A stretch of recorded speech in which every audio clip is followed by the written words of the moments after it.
Hi there, Kenny here, and this might possibly be this might possibly be the last riding video of the year.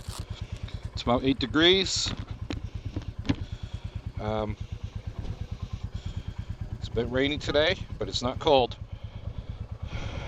And yeah, it's going to just be a little bit of a rant. I am currently just picking up some Christmas lights, and there's a talk of a small squall coming in.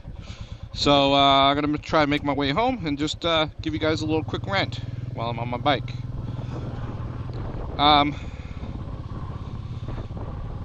Yeah, this is a little more wet than I expected. I'm going to wipe my helmet here, but I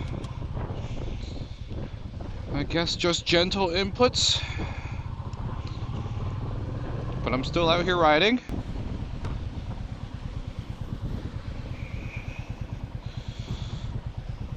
The one thing really bothers me, I guess, is the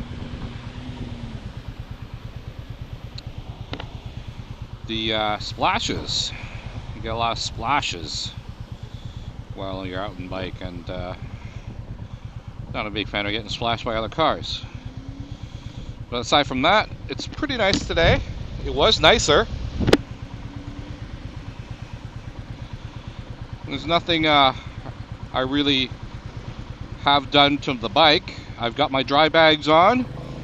I've got a couple of power cords, outdoor power cords, and a couple of projectors I'm going to put on the house for the holidays.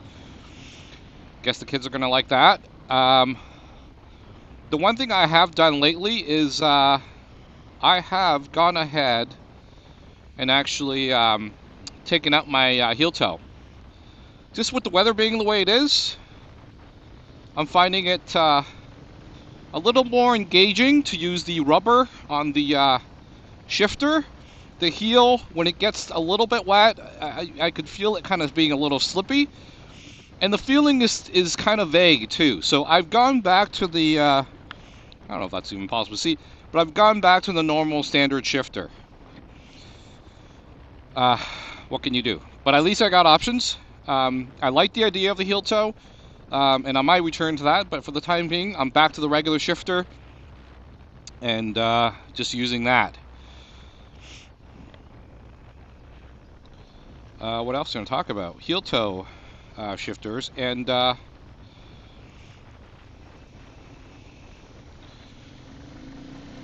just a jaunt around town. But I don't know. I've ridden in the rain a few times, and it doesn't seem to bother me, provided that you stay dry. Avoid all metal surfaces, right? Got to be careful of the amount of torque you're putting down on the wheel, on your rear wheel. But this being a 350, not really a big deal. Never really have had issues with light snow or a lot of water, so no issues there.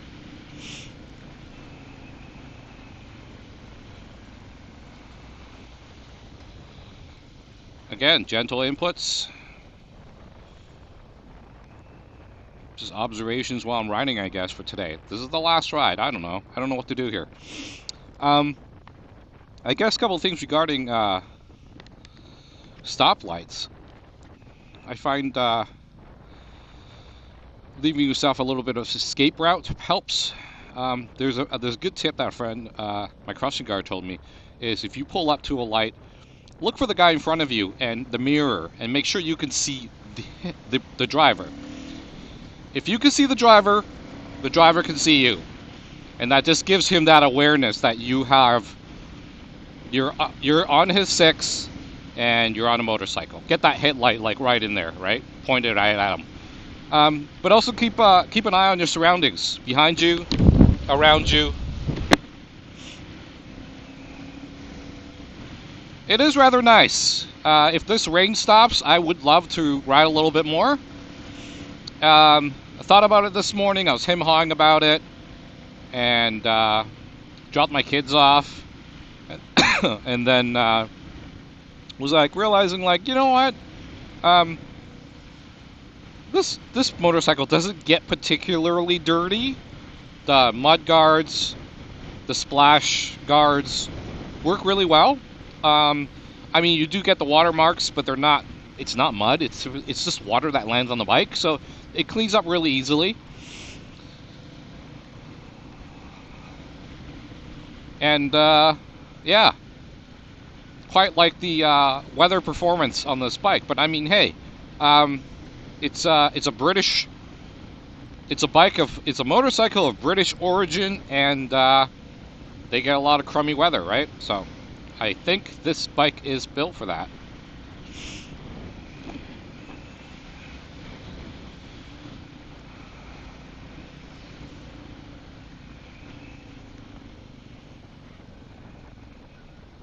I am probably the only guy out here on the motorcycle today, which is fine.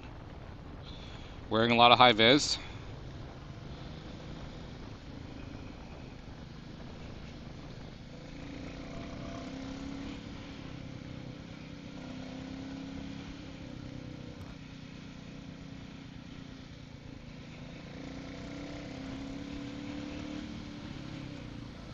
Gotta really watch for those turners, the guys doing the left turns, and you really gotta keep an eye on their wheel. If it starts turning one way a little bit more, then he's committing to or starting to initiate that left turn. So you really gotta watch the wheels, and you know, a quick glance at the driver, see if he's paying attention. He or she is usually enough. But I also like to tap a little bit on my brakes. Rear brake tap. And I think one of the things I like to do more when it is raining and you got situations like this is just to start your braking with the rear. And that gives you the opportunity to kind of like apply a little rear should you need it before going all in and going hog on that front brake. I always try to brake with both brakes initially. Even if it's just a very slight little tap on the rear, if you're going for the front, you just have that extra bit of control when you have your rear foot already on the rear pad, rear brake, and you can modulate after that. And I've also done that a lot with cycling. How I've always braked while I'm cycling was always to grab both brakes first, modulate afterwards. So if you require a little more front brake, go for the front. If you just want to slow your turn, get your bike upright, ride the rear a little bit more, and that usually works out pretty okay for me. But I guess the thing I want to stress is like I always brake both brakes, and if anything, I think it's totally okay to be a little eager even on the rear because you don't get that much stopping power, but it gets you slowing down.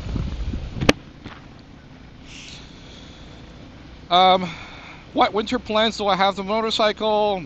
Nothing. It's going on battery tender. My approach to battery maintenance this winter, or I guess bike maintenance this winter, is that I'm looking to check the voltage on the bike once in a while. I've got a built-in voltage checker that's attached to an SAE cable, and if it dips, I'll plug it on the battery tender, and I think I may even lay off the fuel preserver, fuel stabilizer. Just because from my research, it seems like fuel stabilizers aren't really needed for gas if you're storing it less than like 3 months. So I most likely will take this out on jaunts. It will get, I do feel like the gas will get kind of jiggled a bit, so no issues there. But I do feel like I'm gonna still go through a little bit of gas here and there, and I don't think I am gonna use the fuel stabilizer on the bike this winter. I mean, last March I was already out riding as well, putting kilometers on this bike, And even in the winter, when it's a sunny day here and there, what I will do is keep the gas topped up. Just try and top it up as much as I can. And once that's topped up, just leave it parked as usual. Rotate the wheels once in a while so you don't get any flat spots. Jack them up. Usually the way I like to store my bike in the winter is center stand and then a little t-shirt rag underneath the front wheel. And then, move your tires once every week or so, just so it doesn't get any flat spots. But it's looking like the rain settled down a little bit. It might even take it out. I mean, this is the last hurrah, and I was thinking to myself, like, I got the whole winter to clean this bike up. So I'll just get her a little dirty. Why not? Clean her up while when the snow falls. So I've packed my bike up today with a little bit of shopping. Christmas lights, outdoor power cords. I didn't really pack my full pannier setup, so it's a little snug, but I'm making it home, getting the stuff in. Who knows if I'll go out for a little bit longer ride later, but yeah. It is nice to be out on a bike. Any day that you're on a bike is a win. Anytime you get on even if it's 5-10 minutes, going for a little short rip around your neighborhood is a win in my books. Get your motorcycle some butt time. Getting your butt time on some motorcycles.